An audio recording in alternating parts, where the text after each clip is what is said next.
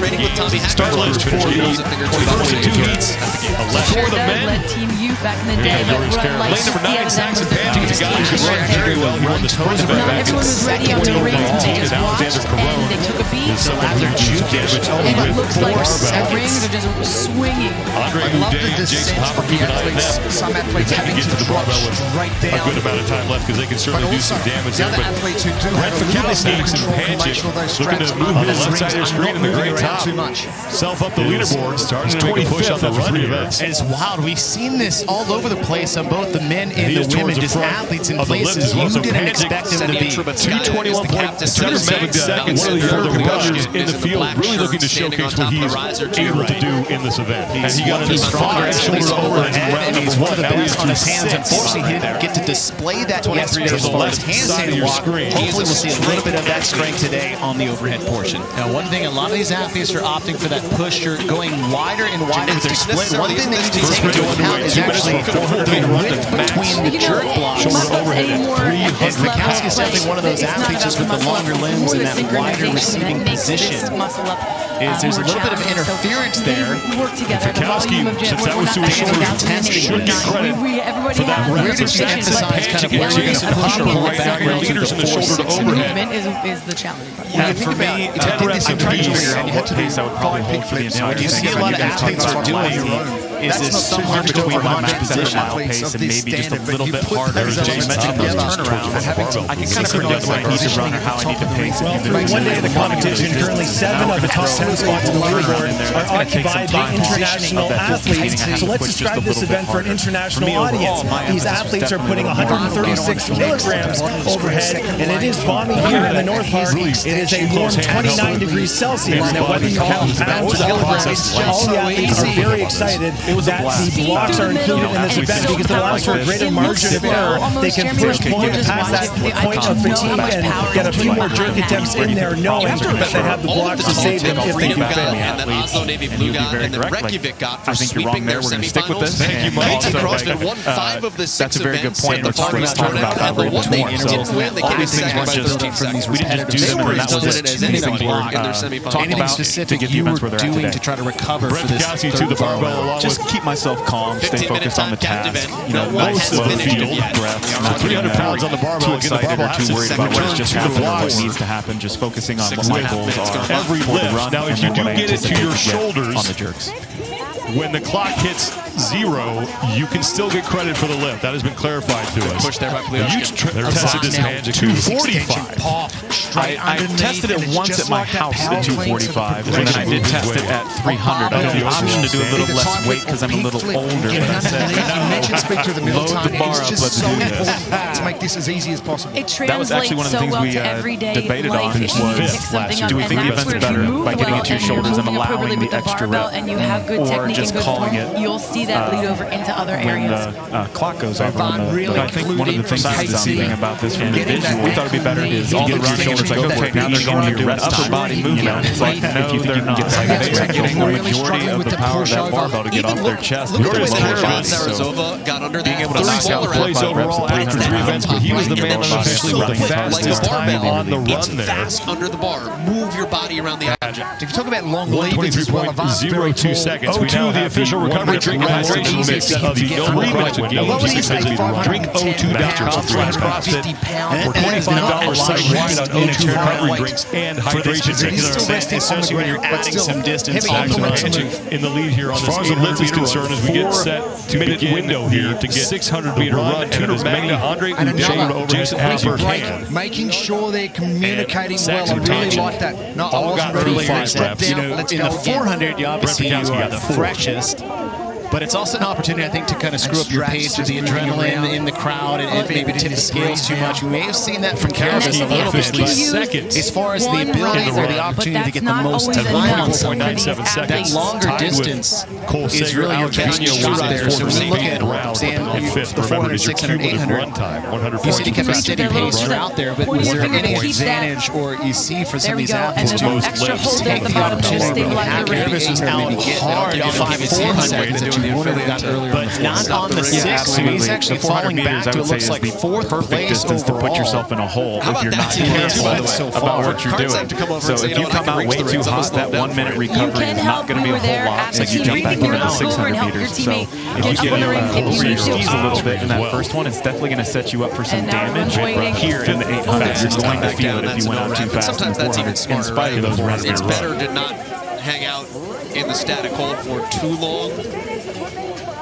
Halfway through this 4-minute window, as Saxon Panchik continues to lead here. Right now, he's KT has fallen off. Has one of the top running scores, and he is towards the front as well. Runner, in fact, he made his name for himself in the Madison. Saxon Panchik, 32nd place overall coming into this event. I believe he won that event where they basically finished in the same shaft. Maybe the top 20. Saxon has a decent relationship with North Park Field and a sprinting event 2019, and he actually won that event. He's a great finish came in 2020 into basically from a cut line.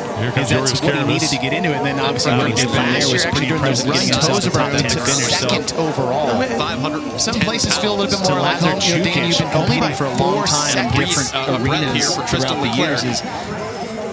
Do you feel like you have some type of connection with some different, like tennis stadium versus soccer stadium versus outdoor arena? Maybe something that's more on the left side of your screen at the very top. In certain places. Do you feel that as an athlete? I think anybody who's organized out at the Home Depot Center or StubHub Center, you have that connection with the tennis stadium. Towards the front super of the left special as well. So with the lights and the crowd and the community, and it always 221.77 elevated your seconds for the performance. So run. I have no doubt that these athletes have some special places in their heart without on the field today. And or he got through 5 shoulder to overheads in round number 1. Now he's unofficially at 3:08 on an 800 meter run. It's on the left side of your screen. That looks good. Hopper is now, back one thing a lot of these athletes are opting for that push, or going wider and wider with their splits. One thing they can take into account is actually he's through the and Fikowski is definitely one of those athletes with the longer limbs and letting go of his hands in the upper left lane. There's a little bit of interference there.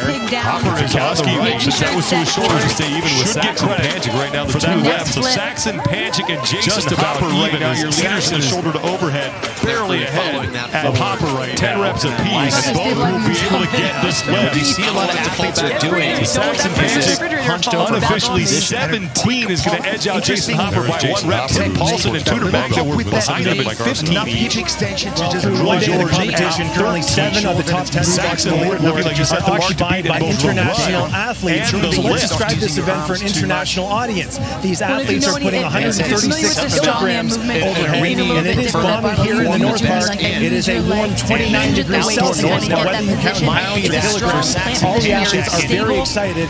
This is the first included in this event because it allows for a greater margin of error. They can push the little past that point of fatigue to really get a few more jerk attempts in there, knowing that they have his legs to save them if they do fail. This is when he started to pick up the pace a little bit because he was not first Thank you, Mike. after the 400. But Dan, as you said, is that there's really not a talk about trying to recovery between pushing that 400 or just what to lose. But over his 2-minute block, anything specific, I love how he kept his hands on the barbell. He was doing the same, just keep myself calm. His strategy from shutting forward and getting him to his athletes. But at the very end, when there was 1 second left on the clock, his big deal is here to at least rack it and give himself at least one more opportunity for one more rep. During the semifinals, kind of as the Canadian mayhem. If you go into Pro One's gym, Rock Patrol has signage for days that they have gotten in various competitions. You can never count out Pro 1. They might not do it in the flashiest form as other teams, but they're going to go fight. But listen, that's just like any other CrossFit Games division. The 4th, 5th, 6th place teams, they're the ones we're not seeing and talking about all the time because they're not usually taking first in their events. But they are incredible athletes. They're incredible teams. They are, in my opinion, just the overall ones. If they can consistently be in that area, they are the best. They are absolutely deserve to be here. All the running, and it's like, okay, now they're going to do an upper body movement. It's like, no, they're not. Like, they are getting a majority of the power of that barbell to get off their chest with their lower body. So being able to knock out 4 or 5 reps at 300 pounds with using your lower body after running as hard as they are. And the biggest stumbling block for her this season when she finally made it, Chloe Govan-David said, I don't need you to be Manon Lasseau, who was the second female on the team. O2, the official recovery drink and hydration mix of the Noble CrossFit Games. You can visit drinko2.com/CrossFit or $25 site-wide on O2 recovery drinks and hydration mixes. What is this rest day you speak of? I thought this was National Emo Heroes Day. To get the run and as many supposed to be an option overhead as you can. Heavy barbells out of the North Park here, the Alliant Energy Center. Glad to with us, everybody, for the second earlier event in the 400 scorecard. Ricky Garrard is your overall leader, but it's also an opportunity to kind of switch Justin Banderas in second. Pat Fowler with 20th to go third. We've seen that from yesterday. Let's send it down to Mike Armstrong. As far as the ability or the opportunity to get the most time on someone. Well, this is Ricky's first appearance at the CrossFit Games since 2017. He's acquitted himself very well thus far with 3 finishes inside the top 10, including 100 points on event number 1. I spoke to his coach, Justin Collins, in the warm-up area, and he said Ricky is back to normal. Nerves got the best of him back in the semifinal. He's so stressed out to try to qualify for the CrossFit Games. Now that he's there, it's all gravy. But now that he finds himself in the leader's jersey, he wants to stay there. His strategy is for event number 2 is to try to win, get 100 points on the run portion, and have damage control on the lift portion. If you get over your skis a little bit in that first one, it's definitely going to set you up for some resistance. She's doing a great job. You're going to feel it if you want to do run and start in that 2-minute time frame, and the time they have left, max shoulder to overhead at 300 pounds in just that 1 minute frame window is actually into the second section. Two scores, one for the run and one for the lift. You got to move fast, you got to lift heavy. You have to have the best of both worlds. And a lot of athletes in this section have an opportunity in the top of both of those. Everything they could. 20 minutes in a second to move into the top heat.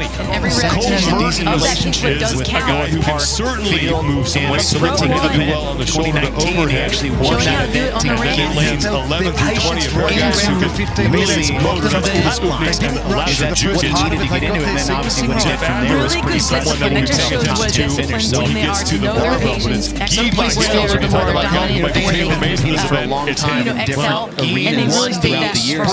Last year, and he won last year, and he is one of the most powerful and strongest athletes in the field across the board. The top 3 men in the overall standings will all be right next to each other.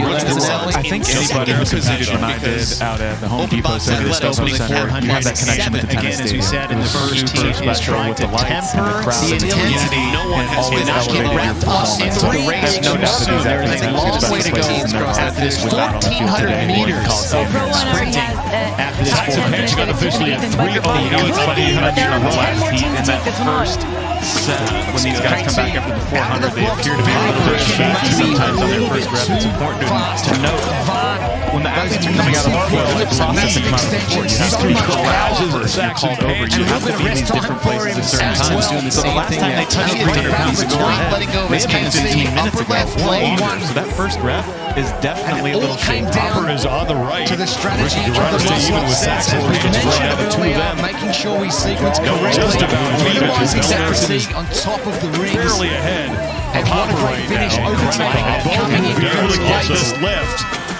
The female I know unofficially 17 is going to edge out Jason Howdy by 1 rep. Trey Paulson and Tudor Magna were behind him at 15 each. Sprinter, and it's actually not the case. Velder is really good. The mark to beat in both the run talking about and the lift. overall. Bottom bottom of your screen is Austin Spencer. These are the standings overall.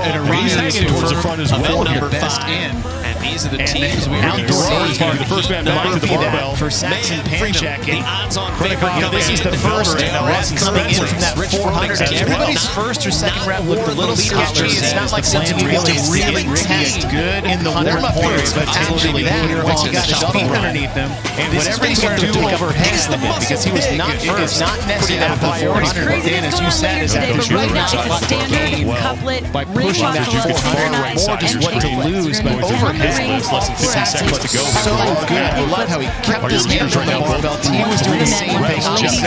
Some strategy from Shane Orr giving there to his athlete in second place. At the very end, when there is 1 second left on the clock, and that is a big deal. It's a huge advantage when he gives himself at least one more strength under fatigue. That power position, but the technique that he has overhead with that flexibility is a massive advantage when it comes to this movement under fatigue. You talked about technique too. I was actually watching Pat Vellner when the bar was actually coming down. It bounced funny when he brought it down. He didn't bring it down to the perfect angle, so it was a little bit off. He had to spend some time shuffling and readjusting his bar when you only had 30 seconds and every rep's going to count. That can be a big thing in this event. Mayhem, Freedom, and Invictus. Move into the second portion of shuttle to overhead. Now the 3-minute window to run 600 meters and get the max jerks. It's Adler, Majeros. I spoke with CrossFit Oslo Navy Blue this morning and asked them if they felt any pressure coming in today in that top spot. And with their happy, jovial selves, they responded, no, we're just enjoying the moment.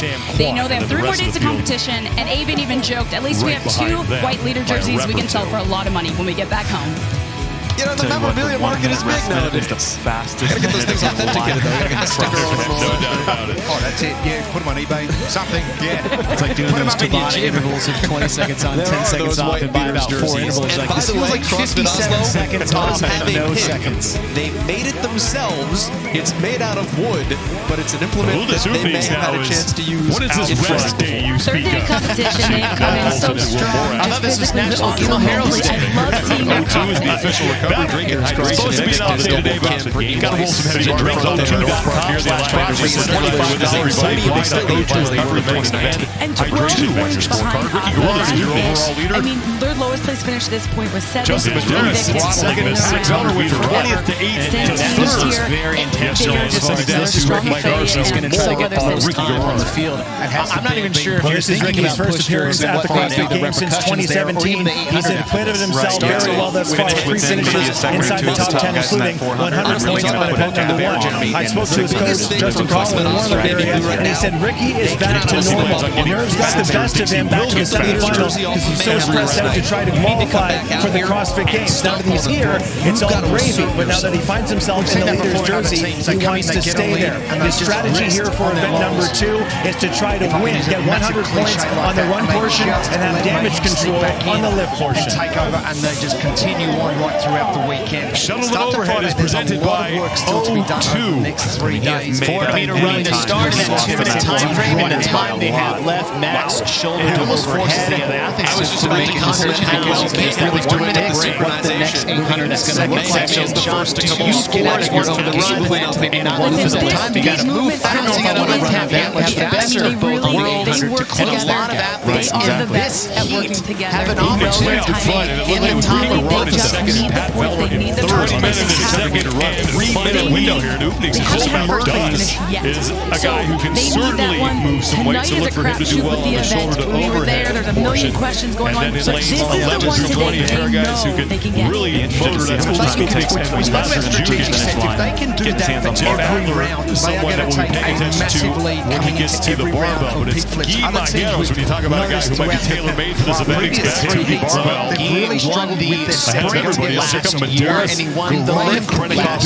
He is one of the most powerful and strongest athletes in the field across the board. Only 3 men in the overall standings are already right next to each other. To get a rep in missing a lift. Look at this opening for Vellner just missed the lift. So Medeiros and Vellner both miss the intensity first attempt and not get wrapped up into the race too soon. There's a long way to go. Together like that. So 1,400 meters of sprint sprinting after this 400. Not. Now, Rich just... You know, it's funny you mentioned on the last piece that another set when these guys come back after the 400, they appear to be a little bit shaky sometimes.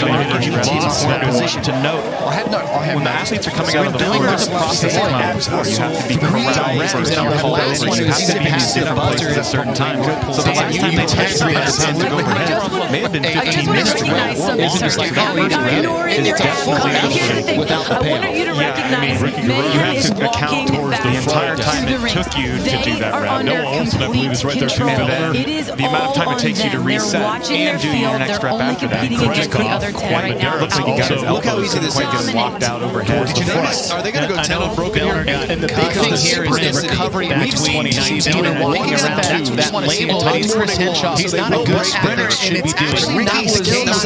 Is really sitting still good is something athletes are trying to speed against, because sitting still means there's no movement, and there's a lot of lactic acid getting pumped into the system. And the athletes, as I was told, was just movement is going to flash the system. That lactic acid dump after the 400 and the 600, the explosiveness of these journeys is going to start creating what is really common as the right time is making a good potentially to that lactic acid. Whatever you can do overhead, moving around and trying to flush is not necessarily obviously a lot different than the one. There's an opportunity to at least intercept yourself off something Absolutely. 15 seconds to go. As we go along, that you can do right now, make that process easier on yourself. Just that sitting in the top middle, just sitting in stacked place, while you have overhead positions, and that is from the sprint, huge advantage. Displaying strength under fatigue, that power position, but the technique that he has overhead, that flexibility is a massive advantage when it comes to this. If it's concerned, Jeff Adler's talking about technique too. As actually just had the best grips actually coming down about 15%, 10 reps. When he brought it down, he didn't bring it down. Not getting 4 minutes for the 800-meter run. Skipping around for very close. Maybe one of those things we look back on, depending on how we finish this out, as one of the more important overhead. Now, the 3-minute window to run 600 meters and get the max jerks. He saw Pascal Jerry, I'm not worried about Rich. Not specifically over his performance was, what what other athletes were doing around him. Spencer is having a little more of a hard he still time finished the keeping run the pig straight when she's fast pace. Straight to the bar off the started reps. It wasn't something that fatigued him so bad. Tell you what, the 100 reps one time and he didn't decline it. It was some line on your screen. Leads here on this 800-meter run. Really giving those Tabata intervals of 20 seconds on, 10 seconds off. Left side of your screen. This feels like 57 seconds on started round 2 of the pig flip. You mentioned it on the round time. They're under control. They don't need to rush to get back. Then they can communicate it to go back. Their lead that they have in the first part or half of this 800 is substantially less than they have in the previous 600. And with $25 site-wide on in that sense, and now he has even more distance to set himself up in this 800-meter run. It's really throttling this 600-meter run. They're not doing the same. And that just looks very intentional as far as this is where he thinks he's going to try to get the most time. I'm not even sure if you're thinking about pushers and what they repercussions there or it seems like a minor thing. Finish with doing maybe a second to the top guys at 400. We're really going to put a gap on actually the question I was going to leave to next stand. You've got saving seconds, not necessarily in speed,